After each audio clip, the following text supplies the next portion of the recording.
Assalamualaikum warahmatullahi wabarakatuh. Waalaikumsalam warahmatullahi wabarakatuh. Bismillah, walhamdulillah, wassalatu wassalam ala rasulillah wa ala alihi wa sahbihi wa mawalah wa la hawla wa la quwata illa billah. Mabadu, rabbi shrah li sadri wa yassir li amri wahlul 'uqdatam min lisani yafqahu qawli. Selamat datang Narabala Kiswah, kajian siniar dan dakwah. Pada episode kali ini kita akan kembali mengulas sebuah kaidah fikih yang masuk dalam kategori kaidah umum nomor 18. Setelah kita mengkaji minggu lalu tentang pertanyaan dan jawaban, ya, kali ini kita akan masih ada kaitannya, yaitu bagaimana, nah ini diterjemahkan oleh Mas Rizal, pada diam jangan nisbatkan perkataan. Nah, masih ada hubungan, masih ada relevansinya dengan yang kemarin. Ya, bagaimana nanti ulasannya kita akan simak Mas Rizal. Namun sebelum itu teman-teman Narabala sekalian yang ingin mendownload, ya, atau memiliki file digital yang seringkali Mas Rizal tayangkan, ya, ini bisa sekarang di link yang ada di bawah ini. Nararsip, ya, nanti kita akan bagaimana biar sama seperti Mas Rizal ilmunya. Monggo Mas Rizal. Terima kasih Mas Atung. Seperti biasa kita buka kajian pada kesempatan kali ini dengan baca surah Fatihah. Semoga manfaat barokah di dunia wal akhirah. Al-Fatihah. Siratal ladzina an'amta 'alaihim. Terima kasih Narabala semuanya. Kita sampai di kaidah yang ke-18. Mungkin bisa kita munculkan lagi. Al-Qaidah Ats-Tsamina Asyroh, kaidah yang ke-18, layun sabu lisakiti qaulun. Kalau terjemahan santri, layun sabu tidak dinisbatkan lisakiti kepada orang yang diam. Apa? Qaulun, apapun pernyataan apapun. Jadi diam itu tidak punya makna. Nah, kita kasih judul As-sukutu ghairul mangkul. Nah, ini untuk versi internal kita. As-sukutu ghairul mangkul. Ini kemudian kita jadikan kaidah, kita terjemahkan dengan pada diam jangan nisbatkan perkataan. Nah, untuk kesekian kalinya setelah beberapa episode satu kaidah hanya satu bait. Nah, di episode kali ini ada banyak sekali bait puisinya, sehingga saya menerjemahkannya juga cukup mencari wangsit biar substansinya dapat, keindahannya juga dapat. Nah, ini ada sekian banyak. Cuma uniknya, ini jangan di close dulu nih. Anehnya, ini kita baca, nanti kita jelaskan ya. Kita baca dulu struktur nazomnya. Ya, ini iklam hudi ta'annahu layun sabu li sakitin qaulun kama qad a'rabu wa hadhil ibaratul madhkurah anil imam Syafi'i ma'thurah. Nah, ini menjelaskan kaidah bunyinya. Bunyi kaidah, yang kedua menjelaskan asalnya kaidah ini dari mana? Dari pernyataan Imam Syafi'i. Nah, uniknya di nazomnya yang kitab yang kita kaji tidak disebutkan contoh aplikasinya, tapi langsung, mohon maaf mungkin bisa dimunculkan lagi. Nah, bait ketiga langsung waruba mastufniya min hadiswar, langsung ke pengecualian min hasukutul bikri idzun mu'tabar, dan ini sampai bawah, sampai bait habis ini isinya pengecualian semua.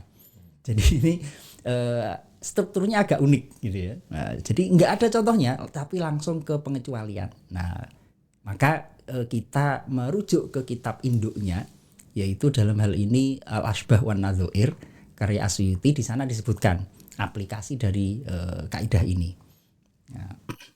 Nah, ini tidak kita baca satu persatu di episode kali ini. Nanti mungkin kita baca satu-satu di episode berikutnya, karena aplikasinya tidak disebutkan di kaidah.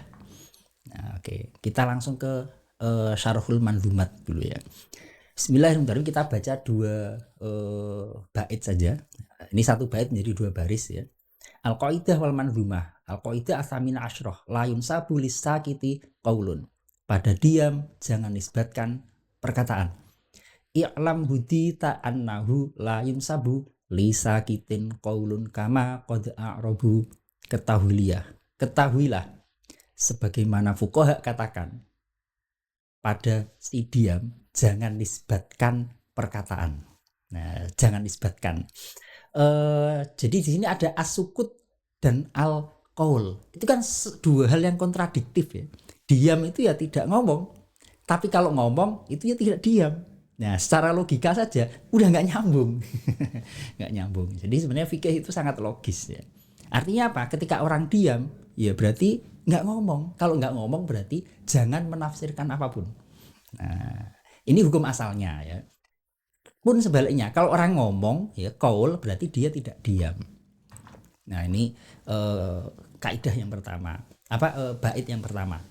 Berikutnya, wa hadhil ibaratul madhkurah anil Imam Syafi'i ma'thurah.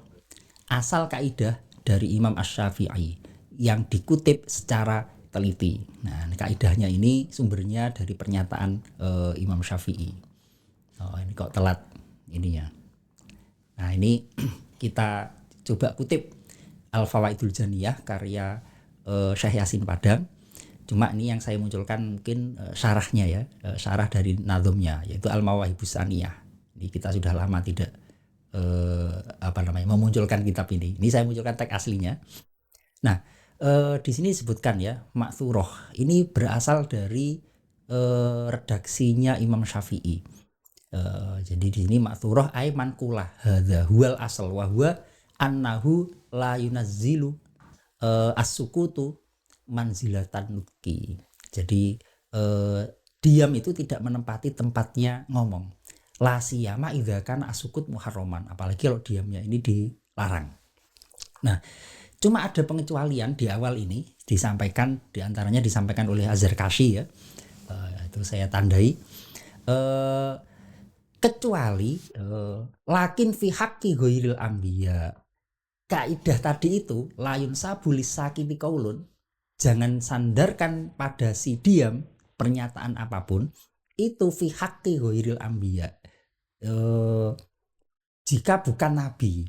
Adapun fi haqqihim dalam konteks nabi, faqol Az-Zarkashi innahu munazzalun manzilatas sorih fi haqqiman tajibulahul ismah. Bagi orang yang dijamin ismah, punya proteksi teologis gitu ya, maka diamnya itu punya makna. Kalau yang diam Mas Atung ya nggak punya makna gitu ya, lain sabu. Tapi kalau diamnya orang yang wajib ismah ya itu punya makna. Nah, contohnya banyak lah ya, Nabi nah ini dikenal dengan hadis takririyah. Hadis itu ada qauli, ada fi'li, dan ada takriri, persetujuan. Nah, persetujuan Nabi ini meskipun Nabi diam, ada sahabat melakukan sesuatu, makan misalkan habis nyembelih kambing gitu ya, kambingnya tidak dicuci, langsung di dagingnya ya, tidak dicuci bersih ya, langsung disate.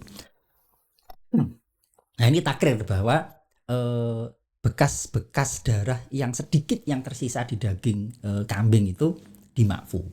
Jadi najisnya dimakfu, sehingga kita sering dapati ya, habis nyembelih kurban dagingnya itu enggak dicuci, tapi langsung disate, dimakan. Nah itu di antaranya itu takrir ya.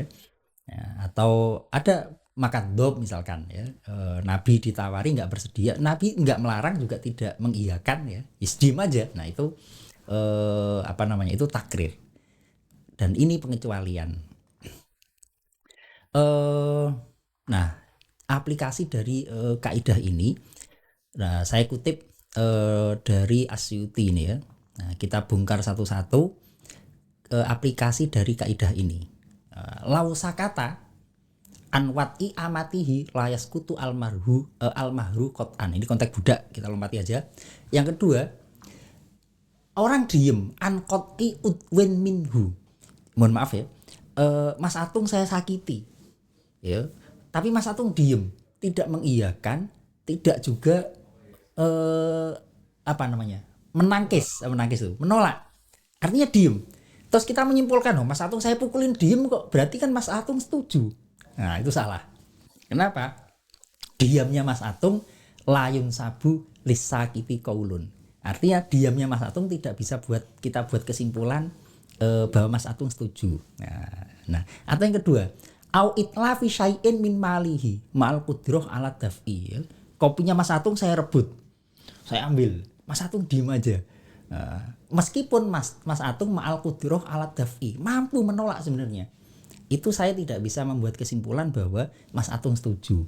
Bisa jadi Mas Atung tidak menolak saya mungkin karena males aja lah ngurusin. Ini orang biasanya begini emang udah males ngurusin. Ya. Jadi ketika di pengadilan tidak bisa kemudian misalkan, oh Mas Atung kan diam sementara pakai kaidah yang lain. Asuku tuh ya dul ala rindo misalkan. Enggak bisa. Ya, jadi diamnya orang ketika barangnya dirusak dan dia tidak menolak, tidak menyampaikan apapun. Nah, itu layun sabulis sakiti kaulun. Bihilafi malau adzina fi dzalika. Beda kalau memang iya. Jadi misalkan minumannya Mas Atung saya rebut, saya ambil, Mas Atung ya udah silahkan. Nah, itu berarti izin. Mas Atung memberikan izin. Nah, itu jelas yunsabu ya. Yunsabunya dalam hal ini adalah ridho. Nah,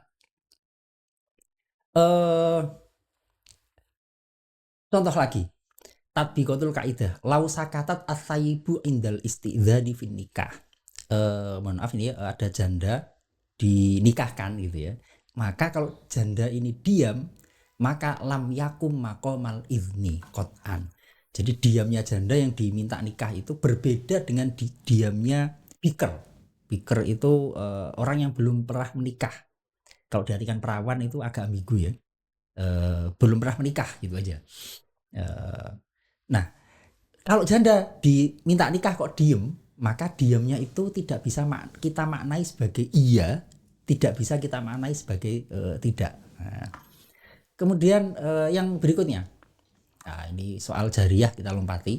Nah, walau humila min majlisil khiyar. Walam yamna minal kalam. Humila, orang diangkut. Jadi orang lagi transaksi jual beli, kemudian saya seret keluar. Mestinya kan masih berlaku masih berlaku khiyar majelis.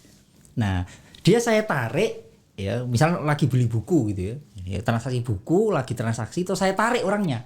Ya, nah, mestinya masih berlaku khiyar majelis. Nah, kalau dia saya tarik meskipun dia diam, lam ya betul khiyaruhu fil asohi. Menurut kalau asoh, hak khiyar dia tidak hilang. Dalam konteks ini adalah khiyar majelis ya. Berarti kalau dijual beli online misalkan ya, terpaksa misalkan tiba-tiba listrik mati, sinyal hilang. Ya berarti hak khiyarnya belum hilang kalau gitu sebenarnya. Nah, mungkin ini untuk kaidahnya, karena memang ini kalau di Nadhom contoh-contohnya nggak ada, jadi justru langsung lompat ke wayustafna, langsung ke pengecualian. Nanti kalau mungkin waktunya cukup kita bahas pengecualian beberapa gitu ya, 1 atau 2 saja. Ya, terima kasih Mas Rizal. Kaidah yang ke-18 berbunyi, pada diam jangan nisbatkan perkataan. La yunsabu lisakiti qaulun. Atau qaulun la yunsabu lisakiti ya, gitu ya. Jadi perkataan itu tidak ada relevansinya, tidak ada hubungannya dengan orang yang diam. Ini kayaknya saya jadi ingat Mas Rizal seringkali menyatakan bahwa fikih itu hitam putih dan tampak ya. Jadi ketika ada hal-hal yang itu masih rancu, maka itu juga tidak bisa dinilai hukum ya.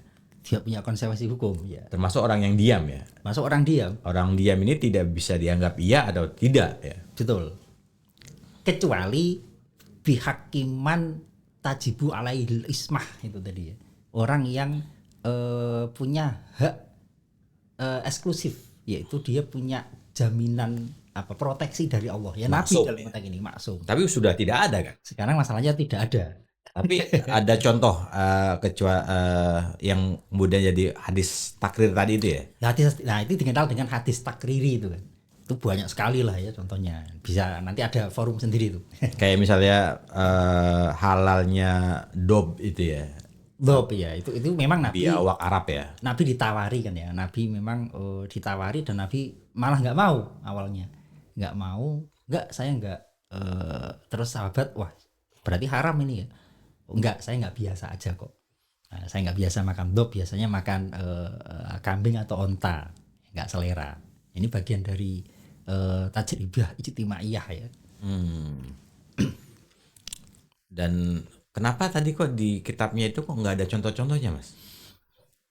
Karena mungkin saking banyaknya pengecualian sehingga langsung dimunculkan pengecualiannya. Nah, jadi ya karena kaidahnya ini dianggap ya sebenarnya logis ya kaidah ini ya. Orang yang diam dan ngomong ya, apa sukut dan qaul itu kan dua hal yang seperti air dan api kan. Seperti air dan minyak. Air dan minyak ya. Iya, air dan minyak masih bisa satu ember. Tapi kalau sama api kan salah satu mati. Nah, itu udah dua hal yang berbeda. Artinya kalau diam ya nggak ngomong. Artinya apa? Konsekuensi hukum dari omongan, dari qaul itu jelas tidak bisa dinisbatkan. Jadi maknanya sebenarnya mungkin begini ya. Layum sabulis sakiti qaulun itu segala konsekuensi hukum dari qaul, dari ucapan itu tidak bisa ditempelkan kepada orang yang diam. Itu sangat logis sekali menurut saya. Ya. Dan di sini yang dia maksud diam ini adalah dia tidak berkata ya. Tidak berkata. Bukan berarti diam kemudian dia tidak bergerak atau tidur gitu ya, enggak ya? Bisa juga sih, misalkan indifa itu kan orang mempertahankan diri ya, misalkan kopinya Mas Atung saya rebut terus Mas Atung diem aja. Nah, diamnya Mas Atung ini ya tidak menunjukkan apapun, harus kita cari indikator gitu ya. Iyanya ini setuju atau tidak. Nah, itu masih perlu diteliti lagi. Nggak bisa disimpulkan terus Mas Tung diem kok berarti udah setuju. Nggak bisa begitu. Jadi harus hitam putih ya, harus jelas ya. Harus jelas. Nah, tadi kasusnya yang Bikr dan Sayyib itu gimana, Mas? Jadi ini nanti ada itu di Nadhoman ya, di berikutnya. Berikutnya. Jadi kalau orang, karena gini, ada hak paksa nikah ya, wali mujibir gitu ya, itu berlaku untuk bikr, untuk perempuan yang belum pernah menikah. Ya, nah ini nanti masuk pengecualian dari kaidah ini. Tapi kalau perempuannya yang diminta dinikahkan ini sudah pernah menikah, ya, janda thayyib, maka diamnya janda ini tidak menunjukkan iya. Nah, bisa jadi menolak.